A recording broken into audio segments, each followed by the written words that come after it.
What up, what up, what up? Welcome back, motherflowers. Yo, yo, yo, it's the Richie The Barber Show. We got Chris right here. Hey guys, my name is Chris. Welcome back to the Richie The Barber Show. Woo! And we got a special guest. It's my boy, Tyler. Yeah, he's got a nonprofit organization. He is an artist. This man is amazing. He's like a gypsy. I want to call him like, he's a clown too. Give it up for Tyler. Hey, how you guys doing? Nice to be here. Thank you for having me. Yeah, man, and you're looking very buff today too. He's wearing a long sleeve and he still looks buff. Can you imagine? It's just crazy, dude. Dude, I work out with him. I work out with him, bro. It's all in the cut of the clothes. You have to have a good tailor. My tailor makes me look good. Yeah, no fault of my own. Dude. Well, you look great, man, and thanks for coming by, man. We really appreciate it. Thank you. I appreciate that. Yeah. Richie looks good. I mean, have you seen him lately? Holy shit, the transformation this guy's gone through. He kicks my ass, bro. He does. Wait. What do you do? Talking about the German volume. What? Oh, German volume training. Yeah. Yeah. So I mean, every day it's bench, deadlift, or squat. One a day, and it's 10 sets of 10, same weight, and it's all timed. You have to do it in under 40 minutes. And yeah, you're basically right around set 7 contemplating suicide, as opposed to doing set 8. So yeah, Richie hangs in there pretty tough. Dude, I can hang, but it hurts. Like it literally hurts. It hurts me a lot. And he's doing it, bro. Pull ups, everything. And when he takes that shirt off, it looks good. He's jacked. AF jacked. Dude, I heard that there's I don't know if it's the nice Russian folks, or I don't recall which country it is, but I know that in America, when people weight train and trying to increase their mass size, like they'll start with let's just say 20. Pound dumbbells. Absolutely. I love 20-pound dumbbells. They move up to 25 and then up to 30 and then 35 is just very sequential.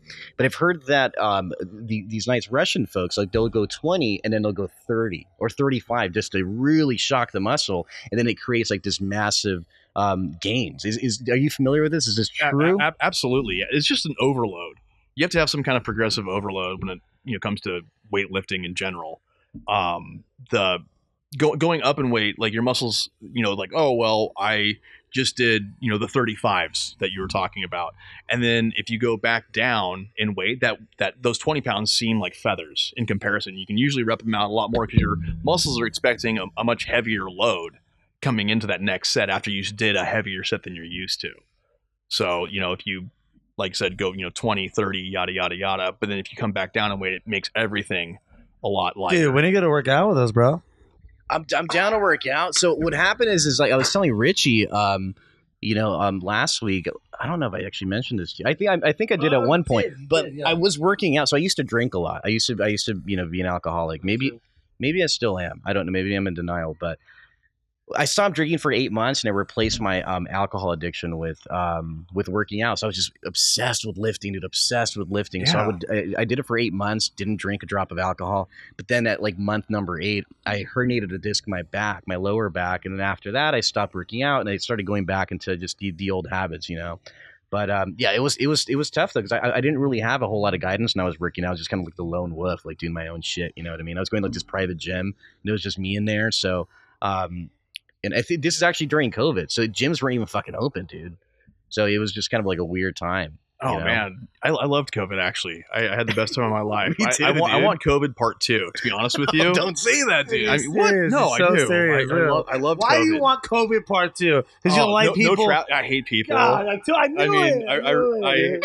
Well, why do you hate people, Tyler? Because they're mean. They're mean. They're not nice. Can you tell us about your nonprofit, please? Okay, so I got this crazy idea with the other founder, Joe Quintanilla, and we wanted to just start helping people out after work. We were, in real estate, making decent money, and we decided to start heading down to the riverbeds and hand out some blankets. And we would just powwow and try and figure out how to go professional at helping people, and that's kind of where the whole Operation 0 Hour came from. Was literally just wanting to, help somebody out. And we figured the most nonpartisan group of people to help out would be the military veterans that are homeless right now. Because there's so many of them. That's why. There's a ton of them. I believe in California, it might not be statistically true anymore, but at one point, it was 1 out of every 3 homeless men in California were military veterans. Damn, bro. Yeah.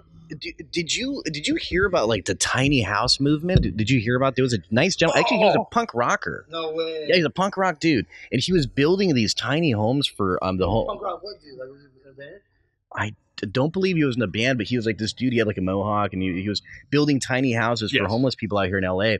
And then the city came in. They're like, whoa, you can't do that. Fuck that. What are you doing? You can't help people like that. Like this is not. It's not up to code. It's not blah blah blah. It was in L.A. It was on Skid Row. That was on Skid Row. Yeah, right down the street. Stephanie's friends with that guy. There you go. So Stephanie from Feed the Streets. Yeah. She's friends with him, and she watched them tear down, the tiny houses he had put together. She put together a small community down there right on 5th and San Pedro, where we do our big cookouts on Sundays at 5:30. We do. We feed the homeless for 1 hour, right? Yeah. I've been doing it probably longer than that. We're usually there for like 2 hours. Until the sun goes down. Until the food's gone. Of course the food's gone. How long do you think I've been doing it with you? God, you've been doing it with me for a while, man. I mean, like 9 months, I think. It's been 9 months. Yeah, we've been 9 months. Yeah, it's been. I mean, we see a lot of stuff. We see some pretty crazy stuff. I mean, like they get brutal. You know, they'll throw hot dogs at us. We've had. Yeah, they get mad. They get pissed. But you know, it's bittersweet because most people are very like, hey, thank you so much for even showing up and giving a fuck about us. Yeah. You know, most of the time the police are busy running them over or whatever the fuck. I mean, they just go hauling ass through all of Skid Row. Yeah. And then like there's a couple people that are like, why isn't the bacon wrapped hot dog ready yet? It's like, well, I can't serve you a fucking raw bacon wrapped hot dog. You'll get ass pissed. He's so funny watching him because he's like he's trying not to get too pissed, but like he's just like, well, this is free. Yeah. Would you like this? And they're like, well, yeah, but I want bacon on it. He's like, this is free. Would you like this? Yeah. Well, the bacon has to be cooked, But here's the thing, though. Everybody loves bacon. Oh, so, yeah. But also, it's wonderful. Raw? But not raw. No. I mean, you'll get like what is those, like larvae in your stomach? You'll die from that stuff. Yeah, you could. But I think it's wonderful what you guys do. I'd love to come out next time you guys do it. That'd be rad, dude. I would love to. I'll be out there 5:30 this Sunday. Hell yeah. So I mean, a lot of the times, always Feed the Streets is there. Those guys rule. If it wasn't for Feed the Streets, it wouldn't even be possible down there. They've really put together like a really safe environment for us to kind of jump off from for the night. And, a lot of times after the event where we feed everybody, we'll go out into the community and start handing out Vans shoes. You want to do Sunday? Yeah, I'm down to do it. Awesome. Yeah, Sunday, 5:30.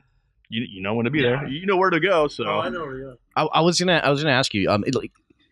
You guys mentioned sometimes people throw food at you guys, and I'm assuming it's some of the homeless people living on Skid Row. Yeah. Is that safe to assume? Yeah, absolutely. How do you avoid feeling anger when that happens? Because you're dealing with a lot of mental health, people who have gone that's the thing, is unmedicated and things like that. Yeah. But isn't that the thing? Is we're like, okay, this person's throwing food at me. I'm trying to help them out. Obviously, there's something wrong with that person that I don't know about.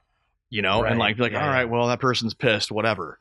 Like everybody else isn't. We failed that person somehow, where they're so mad at everything that they're throwing food at me, biting the hand that feeds. The saying. And beside that, I mean, there's something else you're doing out in New Orleans. Is that correct? Yeah. We're building tiny house. Back to the tiny house thing. Oh, tiny house. Yeah. So currently Operation Zero Hour. Currently Operation Zero Hour has a plot of land that we're developing for tiny houses, and the way it'll work is we're going to be putting in a shotgun style house to where a homeless veteran will live on one side without paying us anything. We don't want anything. We don't even want anything from the government. Literally, we just want to do this ourselves. Wow. And then on the other side of it will be the Airbnb. And then the Airbnb is what's going to pay for this guy to live there forever without, being a burden to, society. We're not asking for any money from anybody. We'll raise the funds ourselves. We're good. Wow. So he's been actually building himself, like sanding the floors, painting. I mean, this man does he builds the bathroom, the kitchen. He's showing me pictures of it. Yeah. Can we post pictures? Yeah. Like a slideshow of what Tyler does. Like, I mean, he's literally doing it by himself, barely getting that much help, right? Yeah, very, very, very little help. And I try and hire from the community, and it doesn't always work out the best, but it's usually pretty funny what winds up happening. Like, at least that guy, made some money today, and I'll fix that stuff tomorrow. But that's actually my personal funds is what you're talking about. I'm sorry, I didn't know that. But I mean, I know that. If you're going to be a philanthropist, you should probably put your money where your mouth is. And my biggest thing is like $50,000 can house a human being forever, literally. And so what I'm doing with my money is I'm going to be housing hopefully 2 human beings forever with a house that I bought in New Orleans, and it's a 2-story shotgun. There's 10 total bedrooms in the place, and there's 4 bathrooms, 2 kitchens, yada yada yada. But yeah, we're going to use that, and then we currently have a gentleman with ALS living there that we're going to be moving over to the side that's been finished, and having him live there rent free. Yeah. He's had a really hard time getting all of his benefits from the state. Why? That's weird, huh? Well, yeah, but the state has like these small windows where you can get your benefits. And just trying to get down to where you would need to be to get that is hard enough if you're impoverished, let alone if you have ALS and no car and nobody to drive you there. So, yeah, fine. Fuck the state. We'll just do it. How about I'll do it? No excuses. So you do love people. Okay. Okay. I got you. Yeah. We came full circle. Yeah. So, I mean, yeah, I like people that are nice. I like nice people, which is why I like Richie. Which is why I like Richie. On me. You can't put it back on me. No, you're a nice guy, man. Can you tell everybody, the world, how do we meet? How we met? Yeah. I told you had a nice jacket.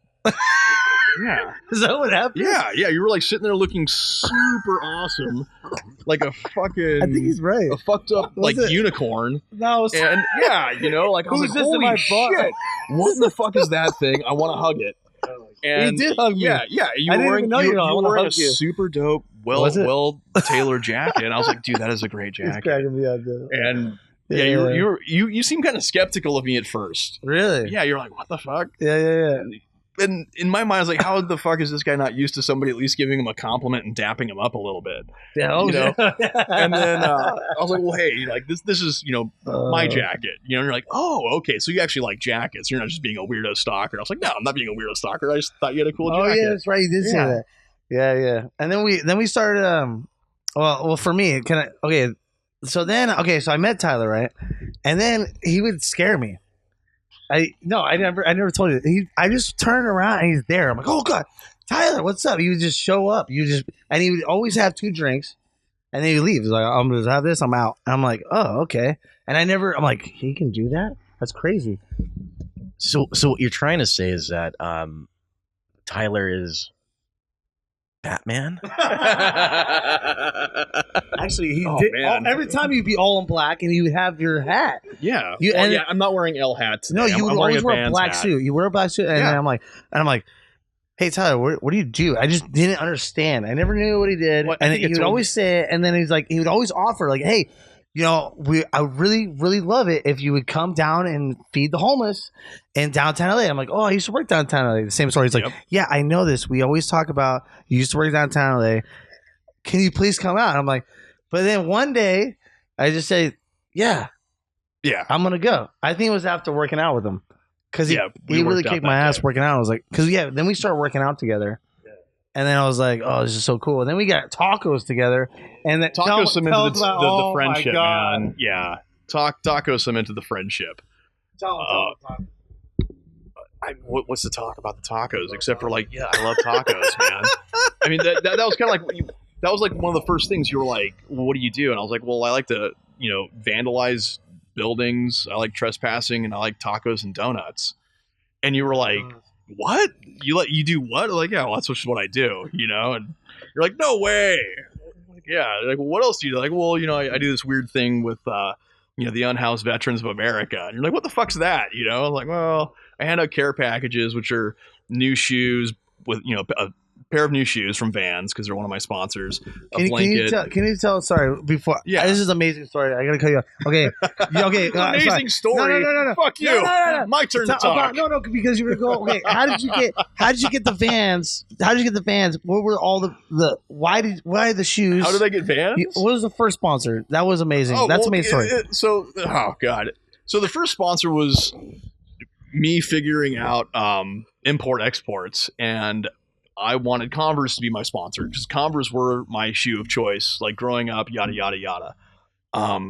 After I was about 12, I was always Converse. So I found out the name of the company that was exporting Converse from China to America, and I bought 1,000 pairs of Converse, and I had them shipped to me. And then I just started saying that Converse was my sponsor. And I got them at like $9 a pair, and people started like, hey, can I pitch in for the shoes, to hand out? And I was like, fucking A. So the care packages got bigger. But yeah, it was literally just me like being like, oh, okay, well, I'll import them. Converse is now my sponsor. And I just told everybody Converse was my sponsor. And eventually Tammy down at Vans in 5 Points, Huntington Beach, saw this progression of fuckery. I mean, I went through Converse and I got like a Final Solution. The record store? Yeah, the one in Huntington Beach. That's her husband. Yeah, that's Tammy's husband. That's fucking cool. Speaking of, I'm not trying to derail anybody, but every time I go in there, like he gives me like food suggestions. He's like, "Hey man, have you had French food?" Oh, totally. And I'm like, no, and he's like, "You got to go to this spot, and it's so good." And it's like every time I go, we talk for like 2 hours. Absolutely. I'm just grabbing like a couple records, but it's like it's good conversations. Right? He's coming back. Right? Yes, too.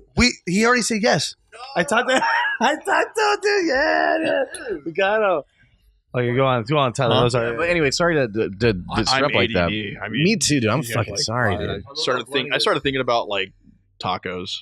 But you were telling us about like Tammy and Vans and how they came together. So right after Converse was quote unquote my sponsor, I actually got a legitimate sponsorship from Pumas, which was cool. They were giving it to me their employee discount there, which was nice. So I could offer like a better quality shoe than Converse, because I was kind of pissed that every time I talked to Converse, they didn't want to hook me up even with like a discount of any sort. So I went with Pumas. Eventually I got Adidas on board for a little bit. And then Tammy, she just like hit me up on Instagram and was like, hey, I have shoes. I don't like the people that we're donating them to. You want to pick them up? And I was like, fucking A. And so, they've been just kicking down shoes left and right, and I head out and hand them out. Boxes of shoes. Boxes. That's fucking boxes, dope, dude. No, boxes. Dude, he told me, okay, the first time I went there, I'm all, Tyler, you want me to what? Because like he's in New Orleans. He's like, I want you to go to the Van store on Beach Boulevard, and I forgot he said 5 Points. 5 Points. So I went to this other one, and I show up, and I'm like, hey, I'm here with Operation Zero Hour, and Tyler, and they're like, I'm like, you have boxes of shoes, and he's like, what? I'm like, oh my god, I'm at the wrong one. So then I call him. He's like, I told you 5 Points. So I go to 5 Points. I go there, and there's Tammy, right? Yeah. And she's so excited, and she had like my whole van was packed with van shoes, boxes, right? And we went, and every time we pass out shoes or make kits and stuff, they just their faces light up, and they need shoes bad, bro. Like we went out to Venice. Yeah, remember?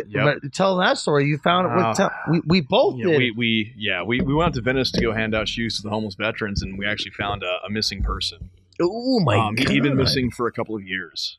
When we were talking to him, and it was really evident that he was like mentally disabled somehow. Like he was talking to us like an 8-year-old kid, and he had a baby rattle, and he just wasn't doing good. So I asked him, I was like, hey, what's your name? And he gives me his full name, and I Google it, and like it pulls up that this mentally disabled adult, been missing for 2 years, and we called the authorities. We were on hold forever. They never picked up the phone. He managed to give me his mom's phone number. She didn't pick up that night, but she did pick up the next day. Oh my god, you didn't tell me this. What happened? Yeah, well, so I talked to his mom. Whoa. It turns out, along with being mentally disabled, he's also a father. What? So he has no way. He has a couple of kids, and they're living with his ex. She had actually sent him out here on a bus. knowing that he wouldn't be able to find his way back home. That was the story. We read the story, remember? And it was a whole missing thing. There's a whole website. Like it was, we found a missing person, dude. Yeah. And what I like about Tyler is he talks with them. He doesn't just be like, here's the shoes. He literally talks to him and says, all right, man, like, like how, right? Yeah. I want to know everybody's story. I mean, everybody has a unique story in this world, especially like, how did you wind up here? Like everybody thinks they know what the problem is with homelessness, but they don't take the time to actually figure out like what caused somebody to be homeless. So what you're saying is that there was, you were handing out these vans on as Venice Beach, is that right? Yeah. Oh, by the way, the homeless people, they were gone. Yeah, they kicked them all out. Like almost. That's crazy. But yeah, so you guys, you're handing out shoes on Venice Beach. These sponsorship from Van Shoes, just really amazing that they did this, for you guys, and you're doing this for the community, no idea. right? But then when you get there, when you're handing out the shoes, you meet a gentleman who's homeless, and you give him some shoes, right? Yeah. You ask for his story, and you peel the onion, and you find out that this guy is missing. How did you actually figure out that he was missing, though? Because you said his wife had sent him down here like on a one-way ticket, so he'll never come back, which is really fucked up. Literally, yeah. So how did you figure out that this guy was missing, or that the story was like 100% factual from what he was telling you?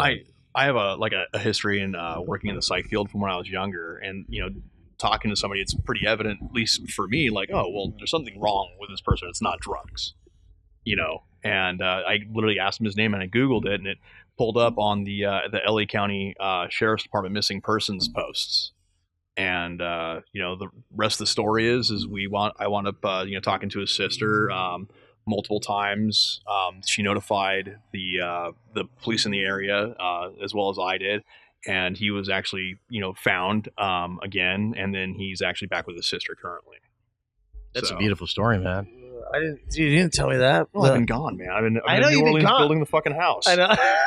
I saw that meme that one time. It's like disappear for 6 months and do something right. Oh my god! So I did. I was just like, oh, well, okay, fine, fuck it. I'll just disappear for 6 months and go build a house. Bro, so we were literally just saying, like, this guy finds missing people. He builds tiny homes for people. You're doing all this great stuff in New Orleans. We haven't successfully built a tiny house This yet. guy is Batman, dude. Do you fight crime at night too, and you're all buff and shit, dude? That would be a super cool story. I would believe you. I would. If you told me right now, Tyler, that you're Batman, I'd be like, fuck yeah, dude. Can I be Robin? Can I be Robin, bro? That's what I would tell you. I think you're more of the Joker just gone good. Right? I'll take that. Can I still work with you? Yeah, I mean, yeah, totally. Okay, so like you're the anti-hero. I was of the anti-hero. I can still work with you, right? Absolutely. I mean, I still like the narrative that like me and like Jeremy were your henchmen. I think that's funnier. Dude, oh my god! Supposedly, he says I almost got kidnapped while we were going. You did almost get kidnapped. Yeah. What do you mean? Yeah, we were right at the fucking street, and people always want to come up and get Richie's attention. Sure. And Jeremy is built like I am, but he's like 8 million feet tall. He's 6'12". I swear to God, he's just a huge monster, man. Yeah. And I was like, make sure nobody runs off with Richie. And then Jeremy comes walking around the corner. He's like, hey, what are you doing? This is literally. And I'm like, where's Richie? This is He's true, like, bro. well, I don't know. Like, what do you mean you don't know where Richie is? Where the fuck's Richie? I'm looking around. I don't see Richie. And we go walking up, and there's people literally trying to like lure Richie into an alley with Louis Vuitton bags. Oh my god! Yeah, Family Guy. Here, I got this for you. Yeah, Family Guy couldn't have written a stupider thing on the planet to kidnap somebody. He was so pissed. You were so mad. You're like, why are you in the alley? Yeah, why are you in the alley with fucking weird people trying to lure you into a fucking dark room with Louis Vuitton bags? That doesn't make any sense. Yeah, I actually didn't buy it. No. We were like, what the fuck? And they're like, oh, and they took off. And then Richie's like, hey, what's going on, guys? Oh my god! Like, you were about to get kidnapped. That is crazy. So what if they would have? So what were they telling you, Richie? Is what I want to know. Like, what were these people telling you? Because I mean, they have the Louis Vuitton bags, and they're showing them to you, and you're walking towards them. But what were they telling you? They said that. They said, I'll give it to you for $500. I said, what? Over here in a dark alley. Why? You want to come over here to a dark alley? He had a bunch of bags, and I was like, hey. I don't know. Are they pretty? There's $500. I mean, maybe I can put some art on them. I don't know. Yeah, let me go give you $500 in a dark alley somewhere. He had some bags. I was like, what do you got? Yeah. Can you tell us? All right. that is like seriously, that's ridiculous, Richie. But just to clarify, hey, do you have a bunch of cash on you? Yeah, come over here out of everybody's eyesight. But just to clarify, Richie actually doesn't walk around with cash on him. No. He doesn't. So just to clarify that. I was actually taking a bunch of these. Yeah. Just fold it. Yeah. Just have it. Right. One time I did go to a strip club, and I used to have business cards that were my face on like the $100 bills or whatever, and I put my number. It says call me for a haircut. Right. I put the money. I fucking tipped the Jumbos girl with the fake money. Dude, I almost got my ass kicked so bad. It was and rightfully so. It was crazy. Yeah, that would be a good story if she kicked your ass. I think this one time I tipped a stripper with fake money and she beat me up. That would have been good. Yeah. Oh, I thought you were telling me that. No. But see, that would have been a good story. That is a good story. Yeah, you're right. I did get kicked by a stripper before though, in the face. Tell us that story. I want to hear more about Tyler though. I'm boring, man. Tyler, tell us how you treat life today. Oh, like it's going to be gone tomorrow. I mean, we could all get hit by a bus tomorrow, and I want to have like the most unique experiences I can. So it seems like it's a lot longer than it really is. So tell us earlier what you were saying like about. Well, remember what you were saying about earlier? You're like, oh, we got to save it for the podcast with the stuff he was saying about. Oh, I was asking you where you're based out of, because you said that you kind of live in Orange County, but you kind of live in was it New Orleans? Yeah, New Orleans. Yeah, tell us a little bit about that. Like, what is that even like, man? I can't imagine living in two different states. Traveling back and forth. I mean, there's some jet lag to get used to, but you have fun with the traveling. I always wanted to travel, and I never could. I was always like super tied down, like working like 3 or 4 jobs, and trying to make sure that everybody I needed to personally provide for was provided for. And but yeah, it's a lot of fun. I like to take the Santa Ana flight to New Orleans because it stops in Las Vegas for about 12 to 16 hours. So I get to go cruise around. It's like an endurance run between here to New Orleans, and I like architecture a lot. So living there is amazing. I know everybody in the neighborhood. I mean, there's a lady across the street in a wheelchair. She's 92 years old, and she makes me dinner at least 3 days a week. What? She makes you dinner? Absolutely. That's amazing. But I have to say, what? I can only eat the food she makes me like 1 out of 6 times because it's usually not very good. Oh, and I'm always so sad that it's not very good. But I love her to death. But then there's that 1 time out of 6 where it's delicious. Well, how do you know it is? Do you I always try it. I always try it. Oh, you try it? Yeah, every time, right in front of her. Like, and because of the way I eat, I only eat 1 meal a day. Wait, what? Yeah, why? I do intermittent fast. Well, it's kind of like a bastard child of intermittent fasting. I drink a bunch of like black coffee and protein shakes throughout my day to keep me going. Jesus. And then I just, have like I can just eat whatever I want until I go to sleep. And then I just, pass out. What's that got to do for you? Well, I mean, when you wake up and you eat a big breakfast, what do you feel like doing? Are you trying to get cut more, or are you no more gains? I feel late. I'll be lazy. I mean, I might as well like smoke some pot and jack off and go back to sleep if I eat a big breakfast. When I wake up and eat a big breakfast, it makes me want to take a big shit. Well, I mean, that's pretty much everybody though, right? Just like getting up, having a cup of coffee. You're gonna definitely. Take a dump. I definitely don't want to start a day without taking a dump. So, but yeah, you gotta take it, bro. Fuck, man. Okay, well, you're like, oh, I got to go to work and I don't have time to take a shit, and then you're like the whole way to work, you're like, I got to take it as soon as I get there. I got to fucking do this. Yeah. Plus, I don't want to walk around with like smeared shit on my ass. So I'd rather like shit at home. Oh my shower. God, smeared shit, dude. Well, yeah. I mean, do you think you eat it all with toilet paper? What? Yeah. Oh, I use the fucking mint wipes right now. They're awesome, dude. I actually have a bidet. So what? Yeah. Oh, that's bidet. It shoots water at your ass. Yeah, but this is minty. It's the dew wipes. Yeah, so what? Your butthole can feel like it smoked a menthol? It tickles my butthole. No. It tickles my butthole. Absolutely not. No. I like the mint on my asshole. It's great. It's so good. No. Try it. I'm not going to try it. No. Minty. No. Isn't that the shit Steve-O does? No, yeah, he's got his own. Right? Okay. He's got wipes too. No, yeah. Are they minty? Oh, they're not. No, what I do is... No, I just take wet wipes, like wet paper, and I wet them a bit more, and then I just wipe my ass really good. I'll try it. I mean, but he is right. I don't want my ass to be minty though. It's good. It sounds painful. No. Yeah, because I remember this one time I had like I bought the wrong shampoo, and I remember I put it in my hair, and I'm just like really sleepy taking a shower, and it's got mint in it, so like I feel like it's burning in my skin. I'm like, what the fuck, dude? I can't even imagine this shit. No, what do you mean? You think that's good? No. So good, bro. I love that tingly. It's like tingly on your balls.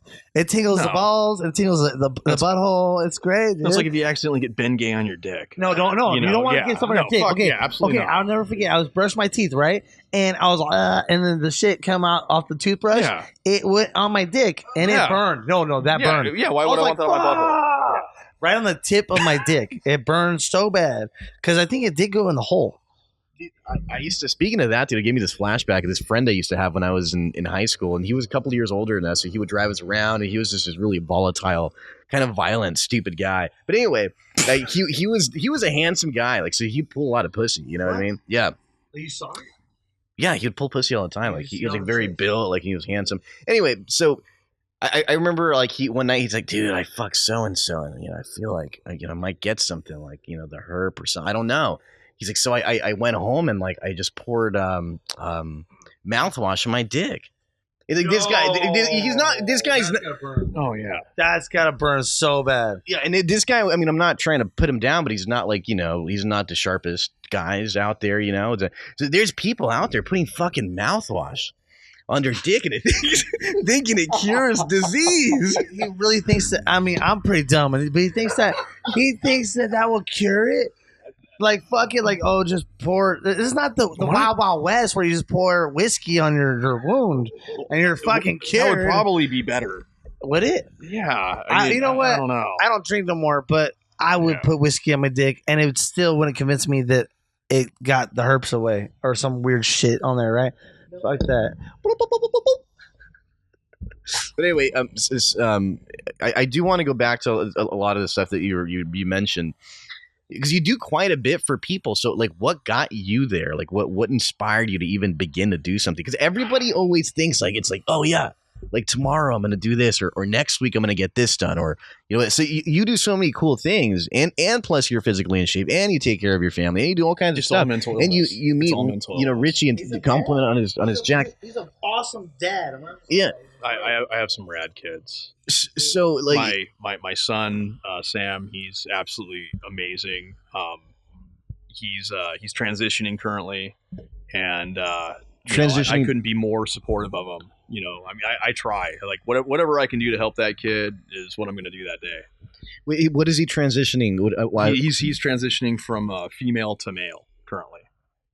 And, okay, I see. He definitely feels like he was supposed to be a man, and by all means he is now. So he lives as a man, and takes the responsibilities of a man, and is trying to conduct himself accordingly in society. I think that's so cool that you support your kids, because there's so many dads that don't support their kids in many ways. They just steer them in the ways that they want, and that's weird though that people do that. Yeah, it's like well, because of society. Yeah, wants you to do that. Why don't you just want your kid to be happy? See, that's what's up. You seem like such like a masculine type guy. That you got that face tattoo that we can't see because the camera's only pointing on this one's face. Tattoos are stupid. I fucking hate tattoos. You got this gnarly face tattoo, and you're a buff dude, and like that's a flower of life. Actually, that's probably it's my favorite tattoo right now. And you got the stash, and you only wear black. So people would think like this guy's probably like would be a scary dad, but like you have this really wonderful connection and relationship with your child, and you're really proud of your family. I think it's wonderful, man. I think it's really cool. But was there ever a point in your life where maybe you didn't feel that way? Like maybe you weren't as open as you currently are now? Like, do you if you could go back like maybe to your teenage years, do you think that you would be who you are right now? No, I would literally fight me if I was a teenager. What? And I ran into me now. Absolutely, yeah. Wow. Yeah, I told you about this. Oh yeah. I was for lack of any better terms, I was part of the extreme right wing of society at one point in time, and thanks to people that didn't give up on loving me, some education, and just circumstances, I was able to see that I was egregiously wrong in my thoughts and beliefs. So I definitely traveled from the right to the left. I mean, I'm definitely free spirit. Free spirit. I want everybody to get along, though. That's the thing. I think everybody can agree on things. I think there's things that we can all agree on, and then we can argue about shit that we don't. What was the pivotal moment for you, like the crossroads moment when you were going from like these extreme right wing stuff that you were experiencing, and I feel like a lot of times that derives from like like anger and like the way that we grew up, because I don't know how you grew up, but I had a pretty not the funnest of upbringing, so like you tend to have anger towards people that it shouldn't be placed on, right? So when for you was like that pivotal moment when you realized, man, I'm wrong, like I need to get my shit together? When it was the people that said that I was special just because of the color of my skin weren't really there for me. They were just trying to, use me. And then people that were, no, you're special just because of who you are and you're alive, and, life is a gift and you shouldn't waste it. They, definitely weren't of the, same skin tone that I was. They continuously showed up and showed me love. And continue to do so to this day. Like, they're like, no, Tyler's not a bad person. He's just confused because of happenstance of his life. And just literally love. Love showed me that I was completely wrong. I saw a lot of like horrific things growing up like that. Definitely things that a child shouldn't have been exposed to. I've had some pretty terrible tattoos since I was about 12 years old. So, yeah. Sorry, my text message. Saved by the bell. Oh man, that was thank God. Isn't that the coolest text message ever? Is the horn? That is cool. I love it how you're a free spirit, man. Every time we go out, every time I hang out with Tyler, it's an adventure. Every single time. Well, yeah, because we get hit by a bus tomorrow. No, I don't want to think about that. I don't want to get hit by a bus either, but And I like your analogies. My analogies, or like a story, like I think they're like dad jokes, but not funny. He's just funny, he's got like so many good. I'm like, damn, I didn't think about it like that, Well, we're supposed to try and understand each other, like true. I'm always trying to like look at what somebody else's point of view is going to be, which is why I take time to talk to everybody I come across. It's like, hey, what's going on with you? Why are you angry? Especially angry people. Why are you angry? He's got so much patience, bro. It's crazy. Yeah. Like, you know what I mean? I'm like, what the heck? Like, thank you. Most people don't think I have very much patience, but I've been accused of being a very impatient person. I try and work on it every day. And it's really interesting. I think, especially out here in California, especially in LA, like, people don't really say like, hey, hello, how are you doing? No. But like, for real, you know what I mean? But it's like, whenever I've traveled outside of California, people say like, hey, how are you? Like, how's your day going? Like, tell me about. So that's kind of a cool thing. I like that. I like when people try to connect like that. Absolutely. It's pretty dope, dude. Well, if you go to like New Orleans, okay, people will literally just invite you over for dinner that you don't know. I usually wear a boater hat when I'm out and about, which is like kind of like one of those like Dixieland type hats. You painted a skull on it. Yeah, I painted a skull on it. But so the guy I bought the hat off of, I was like, hey, where should I go eat right now? And he, like, what's the best food? And he's like telling me about this this spicy chicken. That sounds amazing. I'm like, okay, where do I go to get that? He's like, my grandma's house. I was like, how the fuck am I gonna go to your grandma's house? He's like, yeah, you're just gonna come over for dinner.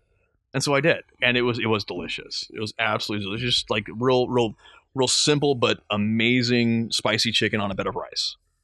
Where do you find all the bandwidth, man? Like, in the mental bandwidth? Because sometimes I feel like, when I talk to too many people, like, I get like drained. Like, I'm exhausted. I need to sleep. I need to recharge. Like, how do you make so many connections with like your community and like with like all like the homeless people you help, and like still have like energy to give, bro? Like, how the fuck do you even do that, man? That's rough. I mean, I can't do that. That's why I admire what you're doing, man. ADHD. So how do you meditate? Like, what do you do? It's just I have really bad ADHD. Yeah, just keeps me going, man. Just keeps me going. You take effort. I have the attention span of a gnat. No, he just puts like effort. right out he the likes fucking to door. put effort, and everything you do, put effort. everything. I try to. Well, that's the No, thing. you I do. legitimately try to put You effort do into put everything. Like effort if in I buy somebody a everything. gift, you put effort into it. You put effort and a lot of people don't do it, and it's like, you know, and you don't hang out with people like that. I notice. Yeah, no, You know, you're like, I don't why hang am I- out with fucking low effort people. No. There's no point. Like, where are they Yeah. going to be? Probably at the bar still. That's that's absolutely right. That's You true. know, what new restaurants have you even been to? And like, no, I've just been going to the fucking Burger King. Like, oh, that sounds disgusting. Why would you do that? You couldn't even go to like a mom and pop shop burger place. Yeah, Like, right. Those are the best. It's gonna be the same price, but it's gonna be way better. Way better. And you're supporting a local family. See, he thinks about things. Well, that's how I got into street food. Oh, yeah. What about Chick-fil-A? Would you go to Chick-fil-A? Absolutely not. Really? No, what I about don't you, like Richie? Would you go to Chick-fil-A? Why don't you go to Chick-fil-A? I like Cane's chicken. Yeah. He likes Well, they have a pretty respectable business model. yeah. They're like, yeah. oh, so Chick-fil-A is not open on Sundays? Watch this. We're open on Sundays, and we're next door to them. Oh, they did, huh? Yeah. They did. Isn't that amazing? Dude. Oh my god. The reason why the reason why I say that is because I just always like to get people's opinion on it because, for example, I have this homie and he so happens to be gay, and I remember we were saying we're gonna go at Chick-fil-A, and I was like, dude, like I've met a lot of like people who are maybe not conservative or not religious or maybe gay or things like that.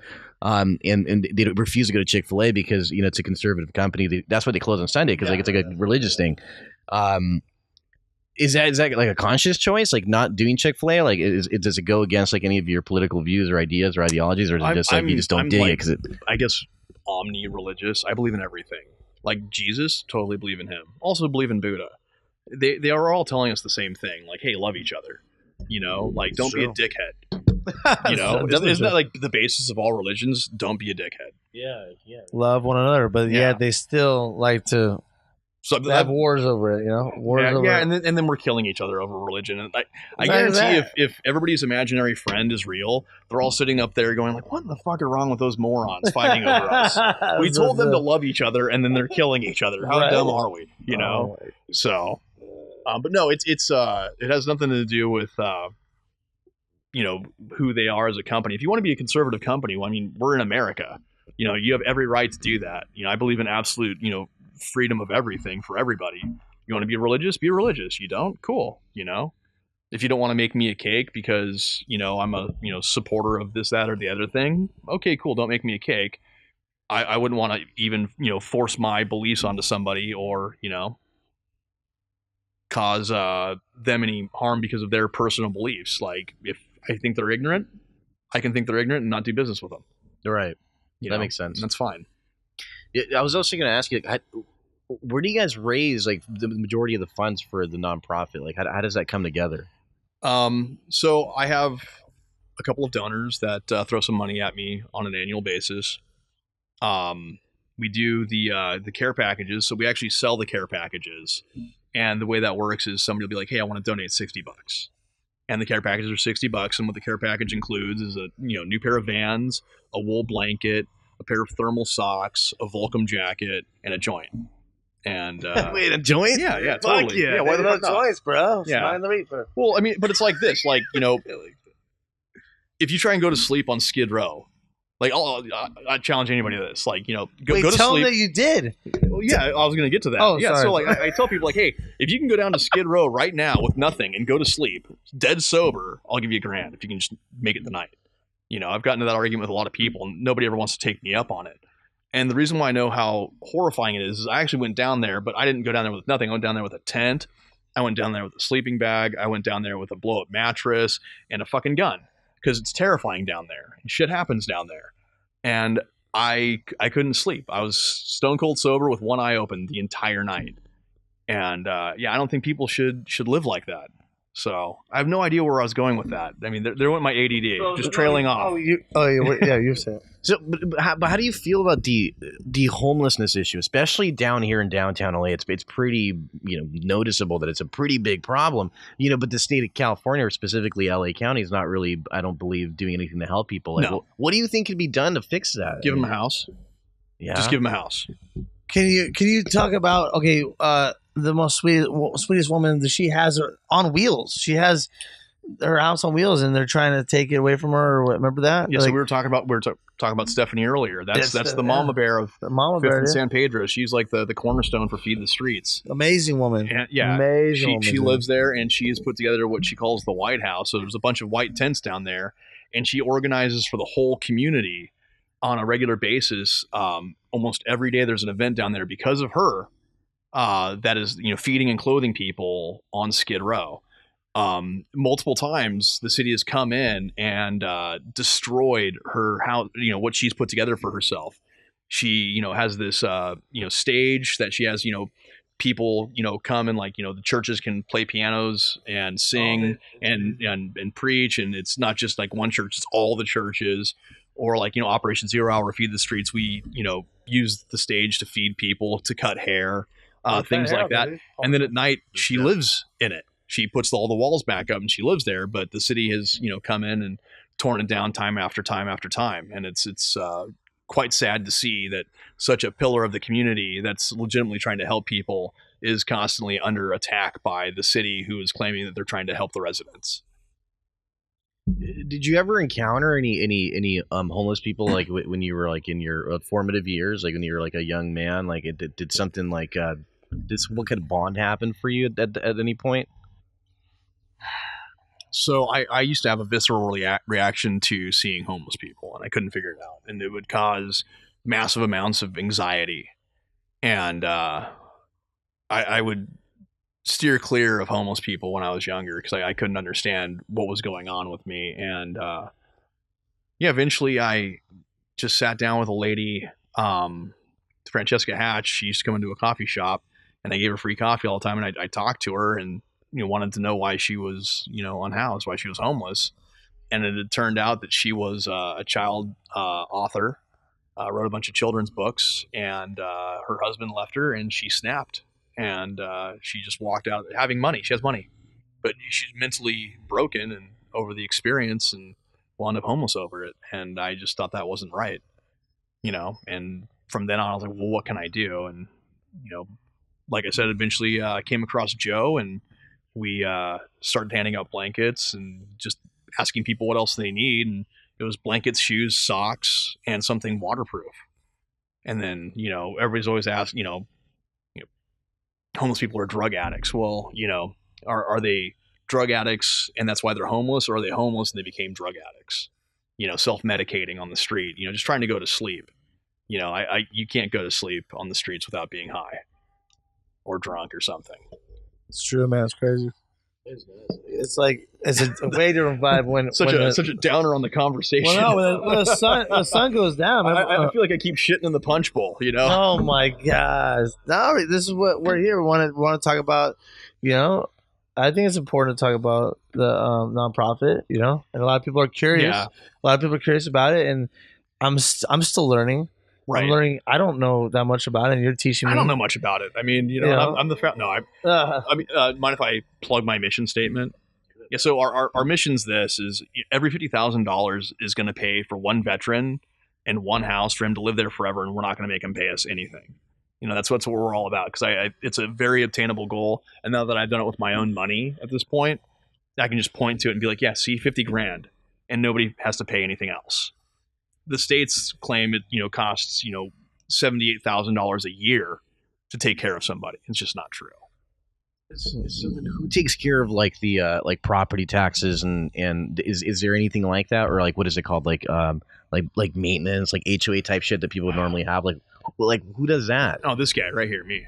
Yeah. Oh yeah, that's awesome. Yeah. Dude. Absolutely. Yeah, do it all. I mean, if you believe in something, you're just gonna work hard until you get other people interested enough to help. People want to help, but they also need direction, and I'm not very good at giving direction. So I just do the thing, and then people are like, I can do that better. Cool. Come do it better. Because I don't know what the fuck I'm doing.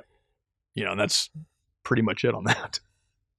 It's pretty awesome, though. You talk about the shipment containers, the big vision. So that's what we were talking about, the tiny houses. So Operation 0 Hour itself, we raised enough funds about a year and a half ago to purchase a piece of land in Louisiana, right next to New Orleans, in a parish called St. Bernard. And so we have the land, we have the city's blessing, we have the CAD drawings and the elevations, And then now we're looking for the structural engineering to get done. So, that's where we're at on that. And then we'll produce the tiny houses, have a veteran live on one half of the units, and then Airbnb out the other side. And that's what will pay for that person to live indefinitely. And then hopefully give them a trade, like, have somebody that wants to have a landscape company. Like, cool. Well, we're going to be your first, customer, Operation 0 Hour. You're one of our veterans. Here's your landscape company, and you're going to mow the lawns at all of our properties. I mean, I'm insane enough to have dreams of grandeur where I think I could solve the problem given a long enough timeline of like 10 years at my current rate to just abolish veteran homelessness. Maybe I'm crazy and I only house one person. Well, at least I did that, I mean, shoot for the next galaxy over, hit the moon. Not many people went there either. So if that makes any sense. Have you ever like gone to like the city council or senate and try to like talk to these people and be like, hey, like this is what I'm trying to do. It's a really good idea. Like look at the numbers. Look what I'm doing. Like it's working. Yeah. Like, have you thought about that, or like you just want to leave them out of it? Oh no, I've absolutely tried to like apply for grants, apply for loans, talk to city officials. I've had meetings across the board, and there's always like like crazy red tape. They're always telling me like, oh well, we already have people that do these things for us, and I am constantly like, yeah, but like at what cost? Like at $78,000 a year? That seems absurd. Like what in Huntington Beach, we have a homeless shelter that costs $16 million. Damn. And all it is a gigantic plastic fucking tent with air conditioning. And it's just a bunch of bunk beds lined up side by side. Yeah. There's 160 people, I think, that can sleep there a night. Which is like 80 beds, which is like what, fucking like $90,000 a fucking mattress. I mean, come on, $90,000 a mattress. That's insane. What do you say to people when they say, like, what do you think about this? Just your opinion. Folks will say there's a ton of homeless people out there, but there's a ton of shelters as well, and they don't want to go to the shelter because they can't get high there. Like, what do you say to something like that? No, have you ever been to a homeless shelter? I have not. No. I've never. I have. They're terrifying. So tell us what it's like. I've never been. Have you ever been at a homeless shelter? No. I haven't. Can you walk? I don't know because like I said, I'm sure you guys have heard people say that. It's like homeless people just refuse to go to the shelter because they want to get high. Well, a lot of the staff will try and rob you. I mean, a lot of horrible things happen in homeless shelters. The physical violence is like runs rampant at homeless shelters. You have to be there at weird hours that would not be conducive of having a job. There's a lot of like, the working homeless that they can't go to a shelter because they can't go to work if they go to the shelter. It's like you have to be in there by 4. So like if you have to be in there by 4, like, and you don't get off work until 6, that doesn't make any sense. So, there's that. There's a well-documented case where the mayor of Salt Lake City stopped shaving and checked himself into a homeless shelter and was witness to an abundance of atrocious crimes, to where he called his secretary, who was like the only person that knew he was doing this, and had her come pick him up, and then fired everybody from the city manager all the way down to the people running the homeless shelter because it was just so fucked.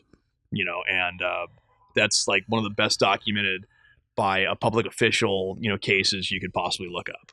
This is crazy. So, I mean, yeah, why would anybody want to go to a homeless shelter? You have to be really, really desperate to go I would feel like it's like a jail. What I mean? Yeah. Pretty much. I mean, like, because like it's unstable people. People are pissed off. Yeah. It smells. There's noise. Yeah, we used to have facilities for people. Crazy, right? Yeah. In Costa Mesa, we had Fairview State Developmental Center that was shut down finally in its entirety recently. It was this huge center, and I believe there's 10,000 beds there. 10,000 beds, something like that. Yeah, I could be wrong. I mean, I'm usually wrong about things, but I know it's I know it's about 15 acres of facility. Yeah, but we shut that down and we just let them all out. We're like, okay, you're good. You can go to a group home now, and then if they go to a group home, they can just walk out of the front door. No way. Yeah, like people that we're supposed to be taking care of. We're like, well, we're going to send you somewhere else because it's cheaper for us. We want to sell this land. Yeah. And then they go to a group home. And the group home's like, well, you have more rights here. And if you don't want to be here, you can just leave. And they're like, oh, okay, cool. I'm just going to leave because I want to go fucking smoke a cigarette. And you told me I couldn't smoke a cigarette, every 5 minutes. Yeah. I mean, yeah, that's what that means. If you're mentally, if you're disabled, mentally like that, and you have the mentality of a kid. Kids are addicted to everything. Yeah. And they're like, oh, I want to smoke, I want to do this, I want to do that. And if somebody's telling them no, they're like, well, I might have the mentality of a child, but I am, legally an adult. I'll do whatever I want. I'll leave. And they're like, good. And then they typically die of exposure. Wow. I heard that there's an underground, like a literal underground city, in underneath Las Vegas, Nevada. Absolutely. And there's just fucking a ton of homeless people, dude, that live down there, like in darkness and shit. Like they make all these like shape lit, like they somehow get like electric, get lighting and shit like that. And they build like little houses, and it's fucking flooded. And there's kids, parents with children down there, dog. Yeah, absolutely. They tap into the streetlights for power. So that's one of the things. That's crazy. Yeah. So like, learn how to do that, bro. MacGyver that shit. What a lot of them are extremely intelligent. They've had careers. There's a guy down here that's a nuclear sub mechanic. Oh, really? Yeah, he's down on 5th and Central, and he's a military veteran. I talk to him on a regular basis, but he is just so shell shocked. His sub, something happened to where it sank and he was stuck in the sub. And it just caused him a tremendous amount of problems to where he's just, I guess, the opposite of agoraphobic, whatever that is. And he just can't be inside, So, again, and then the robots are taking over. So what happens when there's not that many jobs, man? Well, I think, what are we going to do? You have to give people base income, we had that great experiment called COVID where we gave everybody a bunch of money and everything still like worked out pretty well for, people. So you think financially that is. So you believe that there should be like this like basic universal type income for everybody? I think there should be like a base quality of life. Like if we want to think we're like the best creatures on this planet, we should probably treat the rest of our society as good as the animals treat themselves, but we don't.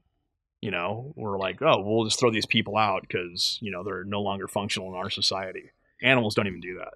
What I noticed is when we were going through COVID, and even when we were kind of like coming outside of it, like a lot of people were taking advantage of all those, SBA loans and PPP loans, and people were getting all these government grants, and we were getting all kinds of free money. Mm-hmm. And it seemed like for a long time, like crime began to drop, especially out here in Los Angeles. And as soon as all those loans went away and all the like subsidized stuff went away, and like we no longer getting any money.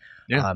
Now you're seeing all these fucking like robberies and fucking restaurants. You're seeing people just getting stuck up all the time. You're getting people getting their fucking jewelry robbed at just sitting down eating food out here in LA. It's crazy, man. Well, people are desperate. Yeah, So people weren't desperate for a minute. People actually had a couple bucks. Yeah, and they didn't have to worry about freezing to death. They didn't have to worry about food. And then COVID's over, and they're like, okay, there's no more money. What are you going to do? You go back to like, starving to death on the streets, or you going to try and like, rob somebody that has more money than you to feed your kids? But do you think for like somebody who's like just a middle class dude, like a 19-year-old kid, and then they're automatically receiving like this, monthly check from the government, do you think that will somehow remove their sense of like motivation to want to do something greater with their lives because they already have this base income, or do you think that doesn't apply? I don't really think it applies. And the reason's this is, people that want to be productive are going to be productive. Yeah. People that don't want to be productive are just going to find a way to fuck up your day. I would rather pay people to not fuck up my day. Just stay home. Stay away from my fucking food. Stay away from my car. Stay away from my electricity at my house. I don't want you fucking that up. Just don't be productive. That's fine. Let people that want to create and be productive and do amazing things, just don't get in our way. I mean, I look over and it's boom, boom, bang, microphones, bah. But I mean, like, look at Richie. Like, my god! No, seriously, look at Richie. Richie, look how productive this guy is. I mean, he's me. Yeah, he's turned himself into a living work of art. He's out there in the community. Trying to help everybody he can. He's definitely one of the nicest people I know. That's always like super open to just have real conversations, not just about football, beer, and fucking chicks. Like I don't personally find like a lot of joy in talking about those subjects. I always want to talk about like bigger ideas than me. I'm not really anybody on the world stage. Nor do I particularly care to be. I never wanted to be in front of a camera to begin with, but unfortunately when Joe passed on, I had to be in front of the camera. If you look at our Instagram, it's this, tremendously, handsome Hispanic gentleman in a bunch of pictures. And then all of a sudden my stupid face pops up. I'm like, Joe passed away, so now everybody's stuck with my fucking ugly mug, and I'm going to go talk shit to people at, various city halls and yada, yada, yada. How do you feel about that? Oh, I'm still trying to replace him. I mean, he literally, his whole style of management when it came to anything was like, he'll take away all of your excuses, and they're like, okay, well, now what do you need? You're like, oh, I suck at putting a point file together when we were doing real estate. And he would just put it together. And I've tried to, bring that over to Operation 0 Hour. And he brought it to Operation 0 Hour. He's like, what do you need? What do you need? What do you need? Always. What are you having a problem with? And he would just fucking fix the goddamn problem. But yeah, he's not with us, and we're stuck with me now. But hopefully Richie. Well, Richie's been doing it, not me. I've been doing like the physical labor stuff, but Richie's been in the streets, being what I definitely don't want to be. Richie's fucking rad. Well, I can scream at people all day long, and nobody's really going to hear me. Richie can just whisper about something that I'm doing on the internet, and then all of a sudden, our Instagram's flooded with people. People are liking it. People are hitting us up. David Arquette is resharing, what we're doing on Skid Row. I couldn't have done that in a million fucking years. Yeah. So Richie's like, oh, boom, Instagram. And, a bunch of people see it as opposed to me screaming about it constantly. Well, thanks for coming on again, man. I really, really appreciate all the information that you went over. You're really doing some really wonderful things. If anyone else wants to help and donate, where can they find you? Where can they find your info? So we're at Operation 0 Hour on Facebook and Instagram, also Venmo and PayPal. It's a numeric 0. It's not spelled out. So that's been a marketing nightmare. Everybody keeps asking me what Operation O Hour is. It's not Operation O Hour. It's Operation 0 Hour. I thought it would be a cool logo to have a giant, 0, Team 0, pretty big on that. I think it's great. So, but we'll definitely put the link. We're gonna put the link in the description of the video. Fantastic. So, it's definitely gonna be easier for you if you guys want to support. Definitely click the link, and you can support by doing that. It's fine. And we definitely show the packages, right? We show when we. Well, so back to the packages. Oh yeah, you had asked me about the packages. Oh, sorry, I went over what's in the package. And then the way we can show like true transparency for people is what we do is we'll tag whoever the donor was for that care package. We hand out the care package and we ask the veterans like, hey, is it cool if we take a picture with you? And if it's not, they still get the care package because that's not why we're out. We're not out just to get pictures of veterans. They don't want it, fine. If they will take a picture with us, awesome. And then we tag the person who had donated the money for that care package in it. And they're like, oh, that is the person I helped today. Like literally, like those care packages mean a lot. It's some clean, warm clothing, a blanket, and something to help them sleep, and like for at least, a couple hours, they're going to feel way better than they did earlier that day, hopefully. They barely have anything, man. Just have just whatever's on their backs, huh? A lot of times it's pretty intense. So last Easter, Richie came out with me and he was cooking. This is when we were just doing street dogs. And so it's a picture of him cooking street dogs on Skid Row. And there's somebody's tent behind him. There's like a little girl playing with her Easter toys. I just see so much like just craziness in that picture. It's really beautiful. It's like, this guy's out here trying to help all these people. And, most people wouldn't expect that of somebody that looks like Richie. Like Richie gets a lot of shit from a lot of people. Just in general over him wanting to be a clown to make people happy. He's always trying to make people happy and people give him shit. And it just really shows like the hard work he's putting in places that nobody else even dares to go. So yeah, I get awesome. Death threats. I get all kinds of stuff. We were talking about that earlier, man. Death threats. Oh, you're still alive, or you're a killer clown, and which is sad because you're just the nicest guy. It's because of the movies, right? Yeah, you're beautiful. Like seriously, they say the most horrible things, man, and I just don't. It does get to me, and I talk to other celebrities about it, and they're like, hey, just don't look at the comments, don't read the comments, and I'm like, well, how are you gonna really I mean, it does affect me when I'm trying to do something good, and everybody's like saying, you're mocking the military. How dare you look like that and salute or something like that, or how dare you wear army That's horrible. they say that. No, I know. And I'm like, it's just horrible. And I tell them my whole family's a military family or part of the military. Yeah, they are. They really are. And then they're like, no, you're lying. I'm like, I'm being serious. I'm not clowning around with that. You know. So my dad, my grandpa, his dad, your brother, my brother, my cousins. There's so many. I'm just overqualified. I just chose the more artistic side, but I still can help, and that's what you showed me. You showed me you can still do something, and it's so beautiful seeing all that stuff. But it's like, I mean, people. A lot of people don't like me, and that's totally fine. A lot of people be like, "Yeah, Tyler's a total piece of shit." No, and yeah, totally. I don't. But hey, Cool. I'm a piece of shit. My friends are all pieces of shit. You're all going to church on Sundays. We're feeding people on the street. Why? How about you come down and help us feed some people? Bring your church. Instead of calling us pieces of shit. What do you feel? Oh, I think. I think you should. Anybody who posts anything online, and especially if you're a public figure, I don't think you should look at it. I don't think it's good for anyone's mental health. Yeah, no. I think it gets to a certain point where it really isn't any benefit, because if you have a specific brand that you're marketing and you have a very clear objective, or you're monetizing your image, then you clearly want to connect with your community that you've built. But it's like there comes a point where you kind of have to separate a little bit. Yeah. Just for your own clarity, you know what I mean? Yeah. Yeah, I mean, I recently turned off all the comments. I couldn't take it anymore. I turned off all my comments, and I actually feel really good. Like, I'm not reading, all this negativity. I don't want negativity. I'm just living my life, posting what I'm doing. If you don't like it, I really don't give a fuck. I mean, I'm just doing me, and I really don't give a fuck.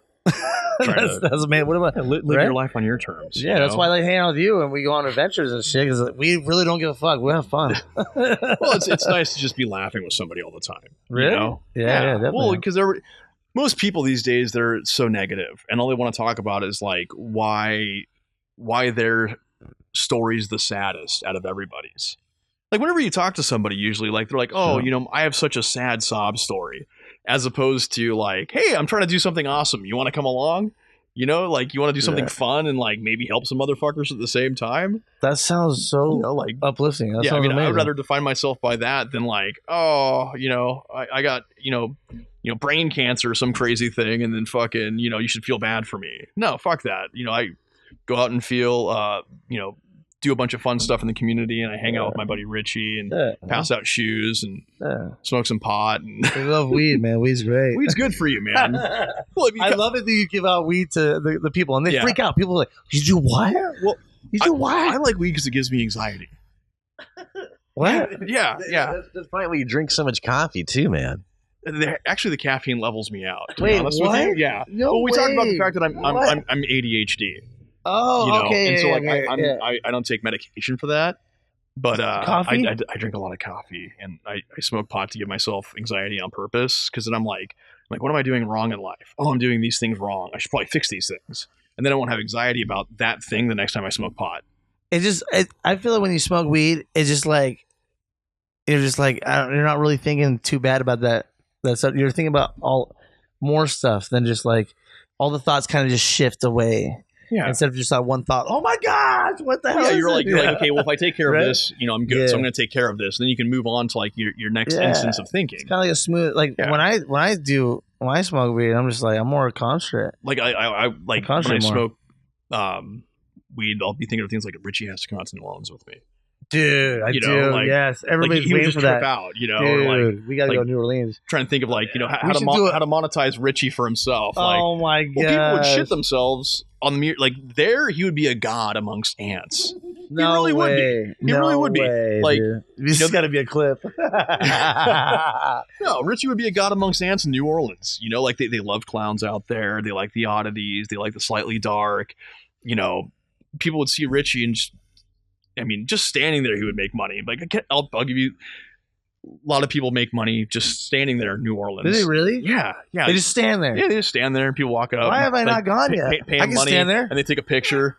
You know, Can I stand there like what? yeah. I mean, you'll see it when you come out. You know, I'm going to check out the Zero House. I have to check out the Zero House. Yeah. I want, dude. We should do a YouTube episode of Richie the Barber Goes New Orleans. Absolutely. I mean, you can cut hair. You can cut hair at Bar Redix. So, dude, that could be an episode, bro. The whole thing. Absolutely. And just like it'd be intense. There's actually a bar for him to cut the hair at. Where? So there's a bar. Dude. It's called Bar Redix. There's a bar they want me to cut hair at? Yes. That's called crazy. Bar Redix. And it looks like if Quentin Tarantino and Rob Zombie fucked and had a bar child, it would be this place. Because it's just like this tiny weird bar that's next to a place called End of the World. And End of the World is a 200 million square foot abandoned military base filled with the best graffiti from all over people from all over the planet fly to New Orleans just to go paint at this place. Damn it. It's so cool looking. Yeah, beautiful. Some of the most amazing works of art are in that place. And unfortunately, it'll be removed eventually. You know, the fortunate part is street art is beautiful because it's temporary. It's going to be taken away. Somebody's going to paint over it. Yeah, that's why it's so awesome. It's like a flower, you know, like it's going to go away. Edition. Yeah, it's limited edition. Absolutely. But yeah, we should do an episode. Let's do it. Go in New Orleans would be crazy. No, it's not like you don't have a place to stay. You know, what? Just stay at the house. At the 0 Hour House. Yeah. Dude, I'm down. That sounds like fun. I like this, man. That sounds like a fun adventure, and then plus we get to learn really cool shit. We can also help out. Yeah, so when I'm not here cooking on Sundays, I'm in New Orleans, and there's the bar I mentioned is actually owned by a family, and they kind of got the shaft by the people they bought the business off of, or bought the bar off of, and so their house is kind of in shambles. They couldn't afford to lose the bar because that would be their entire livelihood and their savings that they had, so they also had to buy the attached fourplex, and some of the floors are not very good, let's put it that way. So we're at the point where we've yanked out the subfloors in one of the apartments. The subfloors are now back in with some new pipes, and we're getting ready to lay some shiplap top flooring, and sand it, stain it, and call it a day for them. But yeah, they're a loving family. The banter between Damien and his mom at the bar, she's always yelling at everybody, is pretty much hilarious. And they just deserve somebody to help them. So I chose them as my project while I'm there because I can't be here and cook with Richie. So we cook, bro. Can't wait. Yeah. You're going to go with us. Yeah, you're going to learn how to cook some really terrible chicken tacos. They're good, bro. They're good. They're so good. And then we'll go eat really good tacos afterwards. We up do the street. that. Yeah. We do that. So, and we do spray paint and everything. It's sick. Yeah.